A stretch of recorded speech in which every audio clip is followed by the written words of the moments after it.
Hey guys, I'm Beverly, and today I'm going to show you how I made my resin molds for casting silicone. Now, you might be asking yourself, why are you using resin instead of silicone to make a mold? And the answer is that I need the resin mold so that I can cast with silicone. Now, I could use silicone to make the mold, but I would have to use so much mold release all over the mold before casting my silicone into it that I'd have a hard time cleaning it all off. Eventually, I'm going to be painting the silicone with Psycho paint.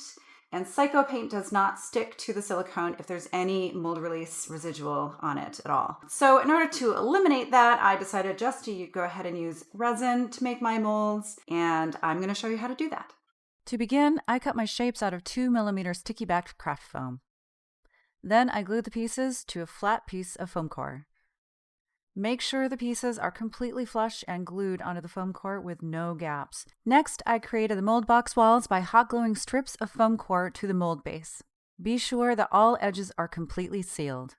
Next, I gathered my silicone casting materials, my master mold, vinyl gloves, mixing cups, dragon skin fast silicone, stirring sticks, silicone pigment, silicone thinner, and a few disposable brushes.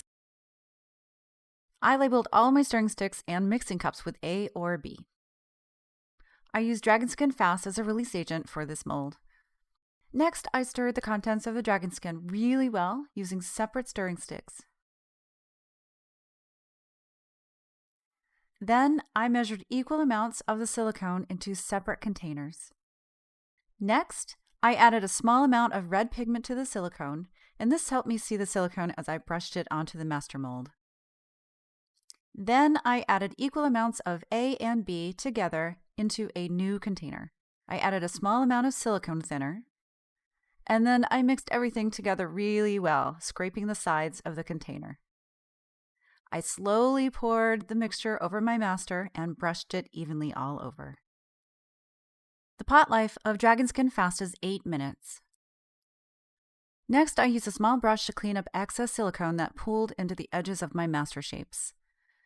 The silicone will settle into a smooth surface. Then I let it cure for 75 minutes. Next, I calculated how much resin I needed for this mold. First, I measured the length, width, and height of the mold. Then I used Smooth-On's Handy Materials Calculator to help me estimate how much resin I needed.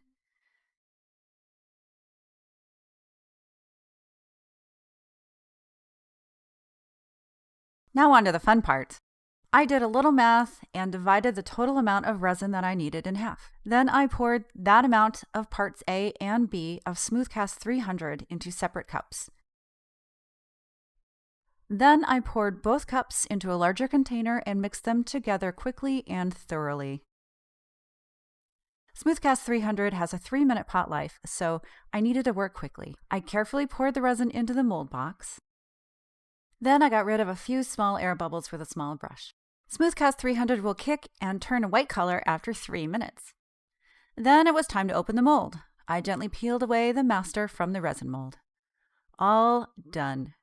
So that's how easy it is to make a resin mold. Now, this method of using silicone as a release agent is awesome for my project, but you really shouldn't be using this method if you're casting really small details, because some of the detail is going to be lost with pouring silicone over the mold. Be sure to test this method for your project before making your final mold. Thanks for watching, and happy crafting.